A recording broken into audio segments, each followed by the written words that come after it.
안녕하십니까, 문틀란TV입니다. 반일 프레임으로 정치적 재미를 보아온 문재인, 김명수 체제가 서울중앙지법 민사 15부 판결로 대망신을 사게 됐습니다. 서울중앙지법 민사 15부는 21일 일제강점기 위안부 동원과 관련해 현 시점에 국제규범상으로는 한국 법원이 일본 정부에게 손해배상 책임을 물을 수 없다고 판결 내렸습니다. 이는 중앙지법 민사 34부가 3개월여 전에 소송 제기자만 다를 뿐 같은 사안에 대해 위안부 동원은 중대한 불법 행위로 일본 정부에 국가 면제를 적용하면 안 된다. 피해자들에게 1억 원씩 지급해야 한다고 판결한 것과 정반대의 내용입니다. 3개월 전의 판결은 문재인, 김명수 체제와 코드가 맞는 판결이었다면 21일의 판결은 그와 정반대편의 판결로 이 정권 세력들의 반일 프레임 판결을 국제 판례에 맞춰 폐기한 의미가 있습니다. 현 정권 세력들에겐 지지층의 이탈을 불러올 수 있는 정치적 타격도 예상됩니다. 이번 재판은 일본의 유무죄가 아니라 한국 법원이 일본 정부를 재판할 수 있는가라는 국가 면제 적용 여부가 핵심이었습니다. 세계 각국의 판례와 국제사법재판소 판결은 국가 면제를 적용하고 있습니다. 그 취지는 법이 아니고 외교로 해결하라는 것입니다. 그럼에도 3개월여 전에 1차 판결에선 국제 판례와 배치되는 판결이 내려졌습니다. 문재인 정권과 김명수 대법원 체제에서 전개되고 있는 반일 프레임과 코드가 맞는 판결이었습니다. 하지만 이번 2차 재판에선 세계 법정의 보편 논리를 따라 문재인 정권과 김명수 대법원 체제하에 포퓰리즘 판결을 뒤집은 것입니다. 한마디로 정치 판결을 하고 있는 문재인, 김명수 체제를 물먹인 것입니다.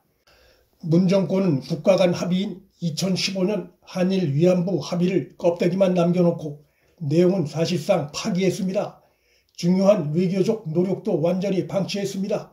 그러는 사이 한일 관계는 최악으로 치달았고 여기에 더해 문재인 정권은 각종 국경일 행사에 위안부 할머니들을 불러 국내형 반일 이벤트 쇼를 벌여왔습니다.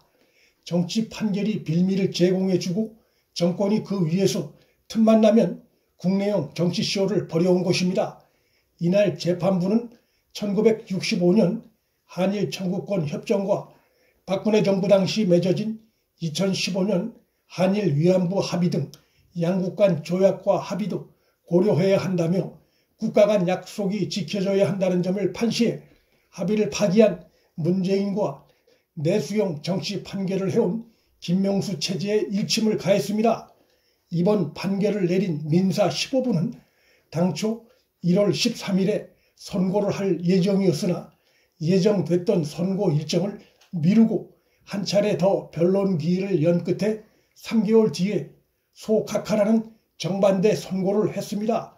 닷새 전 민사 34부가 국가 면제라는 국제 판례를 벗어나 반일 프레임 판결을 하자 냉각기를 갖고 3개월 뒤에 이를 바로잡은 것입니다. 1차 재판은 한 나라의 재판부가 다른 나라 정부의 유무죄를 판단할 수 있다는 국제 상식과 판례에도 어긋나는 국민 감정에 영합한 극도의 포퓰리즘적인 판결이었습니다. 그간 김명수 대법원 체제 등장 이후 법원은 한일 양국 간의 합의를 깨고 일제강점기 피해자 측 손을 들어주는 판결을 연달아 이어왔습니다.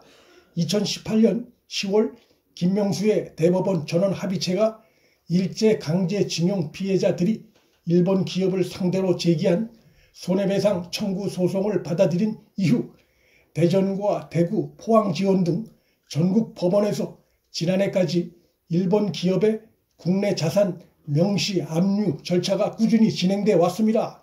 일본 정부는 이에 대해 국제법 위반이라고 크게 반발하며 한국에 대한 수출 규제를 단행하는 등 양국이 최악의 상황으로 치달아왔습니다. 이날 판결은 김명수 대법원장이 취임한 2017년 9월 이후 일제강점기 과거사 소송에서 처음으로 피해자 측이 패소한 판결이기도 합니다. 2018년 10월 대법원의 판결을 신호탄으로 이후 원고들에게 유리한 판단을 해왔던 사법부의 흐름이 바뀐 것입니다. 한국인 피해자들이 일본 기업을 직접 상대로 한 소송과 한국 법원의 일본 정부 유무죄를 다투는 소송이란 형식적인 차이는 있겠으나 양국 간 합의와 법적 관점 그리고 국제 판례에 비춰보면 근본적인 차이가 있다고 보기 어렵습니다. 김명수 체제 하에서 법원은 그간 반일이라면 문제 있는 판결을 내려도 상관없다는 태도를 드러내왔고 문 정권과 그 지지 세력은 그것을 부채질하는 태도를 보여왔습니다. 한국인이라면 누구나 일본의 위안부 범죄에 대해 분노하고 피해자 구제에 동의하지만 재판은 다른 문제고 법적 논리를 따라야 합니다. 그 부족한 부분을 해결하는 것이 정부의 의무고 외교가 그 방안입니다. 그런데 문재인 정권은 그러한 외교적 노력을 하지 않아왔고 심지어 지난 정부에서 맺어진 양국 합의를 껍데기만 남겨놓고 파기했습니다. 문재인은 입으로는 2015년 한일 위안부 합의가 양국 정부의 공식 합의라는 것을 인정한다고 하면서도 실제 행동은 합의 파기를 원하는 자신들의 지지층을 의식한 이중적 행보를 취해왔습니다. 이번 판결은 국제 판례에서 일탈된 판결을 해왔던 김명수 대법원의 과거사 사건 선고에 파산 선고를 내린 의미가 있고 내수용 정치 판결을 해온 문정권 체제가 저물어가고 있다는 것을 상징하는 의미도 있습니다.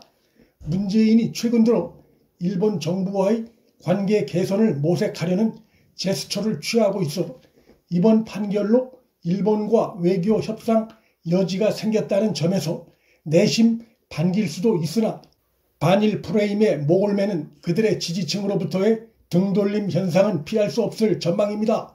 틈만 나면 반일 프레임 활용에 목을 매는 행동을 해온 문 정권이 지난 4년간 일제강점기 피해자들을 위해 진정으로 무엇을 해왔는지 말로 떠든 것 외에 손에 잡히는 것이 없습니다.